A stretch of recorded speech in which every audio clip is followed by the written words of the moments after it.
Asante sana na kukaribisha tena kuweza kutushirikiane pamoja katika mawaidha yangu siku ya leo. Ninashukuru kwa maana umekuwa msikilizaji wangu na ninashukuru sana. Siku ya leo ningependa tuweze kuzungumzia jambo moja ambalo hakika ni jambo ambalo ni la muhimu katika safari hii tulionayo ya maisha, na tunapozungumzia safari ya maisha tunazungumzia mambo ambayo ni muhimu sana katika maisha yetu tunapokuwa katika safari ya mafanikio. Na ningependa tuweze kujua ni nini ama ni jambo gani ambalo tunaweza kufanya ama tunatakiwa tuweze kujua ili tuweze kufanikiwa katika maisha tunayoishi. Maana mafanikio si jambo tu linalotendeka kwa siku moja. Mafanikio ni process ambayo lazima inahitaji kuweza kuwa na uvumilivu, kitu ya kwanza. So ningependa tuweze kuzungumzia kuhusu ni jinsi gani tunavyoweza kujua siri gani tutakayoweza kuijua na kuifahamu ili iweze kutuwezesha kuweza kufanikiwa kwa karibu ama kwa ufasaha zaidi tunapokuwa tunatafuta kufanikiwa katika maisha haya. Na ningependa kuzungumzia jambo moja ya kwamba siri moja ambayo inakupasa wewe kuielewa siku ya leo ni kwamba unatakiwa ufanye kitu kimoja kwa wakati mrefu. So watu wengi ambao wana maono ambao ni mengi sana, watu wengi ambao wanasema ya kwamba wako na formula katika maisha haya, lakini hawajaweza kutambua ya kwamba kwa nini wanakawia kuweza kufanikiwa katika maisha tulio nayo.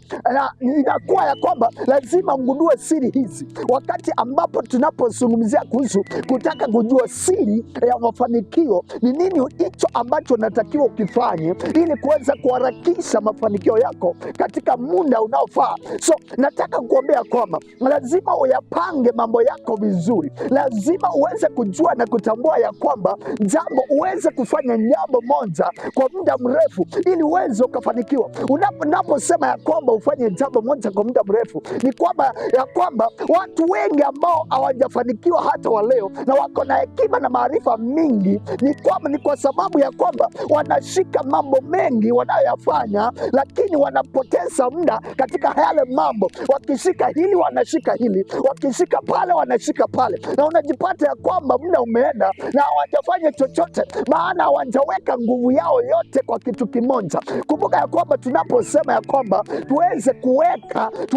tuweze kufanya kitu kimoja kwa muda mrefu ili tuweze kufanikiwa, ina maana ya kwamba unapotrain your mind ya kwamba hakika hiki ndicho kitu ambacho nataka kukifanya, lazima ujielewe wewe ni nani. Lazima ujue ya kwamba kile kitu ambacho unasikia uko na msukumo wake wa kuweza kukifanya. Lazima ukuwe na conviction fulani katika maisha yako ya kufanya hiyo jambo, na ukijatambua kitu kama hicho, lazima uweze kuweka resources zako, effort yako yote, nguvu zako zote za kifedha na nguvu zako zote hata za kimwili, lazima uweze kuweka pale masaa yako yote. Hiyo ni nguvu katika maisha yako na katika kitu ambacho unataka kukifanya.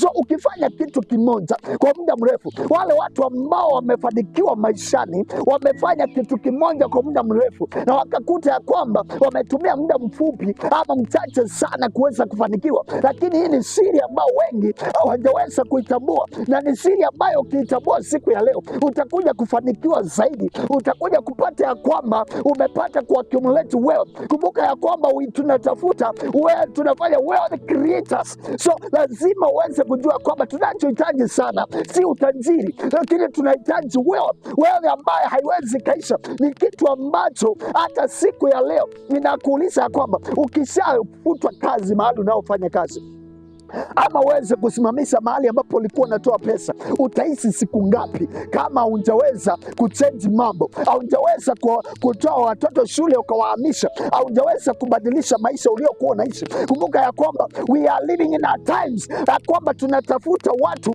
ambao watakuwa wanaweza ishi hata kama wameweza, kipato chao walikuwa wanapata hawapati sasa hivyo. So nataka kukuambia kwamba lazima ufanye kitu kimoja kwa muda mrefu na kitakuja kufanikiwa, maana unazidi kujijenga unapofanya kitu kimoja kwa muda mrefu. So na kuhimiza ili uweze kuweza kufanya jambo, ili uweze kuconcentrate kwa kitu kimoja unachotakiwa ya kwamba ukifanye, ambacho uko na hekima yake, ambacho uko na unajisikia kwamba hicho ndicho kitu ambacho ungependa kufanya maishani, na utaweza kufanikiwa. Ukifanya kwa muda mrefu, ukiinvest kwa hicho kitu, na kuhakikishia kwamba utaweza kufaulu katika maisha yako, na utaweza kuona ya kwamba muda utakuwa katika saidi yako. Hautaweza kupoteza muda, lakini kwa wakati mfupi utaona ya kwamba umefanikiwa. Nashukuru sana msikilizaji wangu. Mungu awabariki sana. Shalom.